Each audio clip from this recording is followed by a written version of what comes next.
இந்த குழம்புல உப்பு காரம் புளிப்பழம் கரெக்டாக இருக்கான்னு செக் பண்ணிக்கலாம். உப்பு காரம் புளிப்பழம் எல்லாமே கரெக்டாக பக்காவாக இருக்கு. இப்போ இந்த புளிக்குழம்புக்கு வெங்காயம், வெள்ளைப்பூடு, சோம்பு, தேங்காய் இதெல்லாம் நல்லா எண்ணெயில வதக்கி அதை ஆட்டுக்கல்ல போட்டு ஆட்டி அந்த மசாலா தான் இது கூட சேர்த்துருக்கேன். அதனால இந்த புளிக்குழம்பு வந்து சாப்பிட்றதுக்கு ரொம்ப ரொம்ப டேஸ்டா சூப்பரா இருக்கும். இப்ப நான் சாப்பிட போறேன், நீங்க வந்து சாப்பிடலாம். ஆவி பறக்க சுட சுட ஒயிட் ரைஸ்.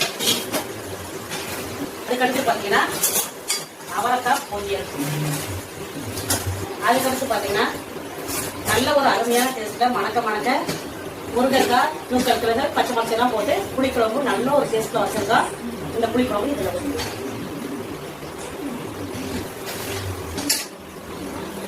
இன்னைக்கு எங்க வீட்டுல லட்சம் மணி இதெல்லாம் செஞ்சிருக்கோம் ஃப்ரெண்ட்ஸ். நீங்களும் வாங்க சாப்பிடலாம்.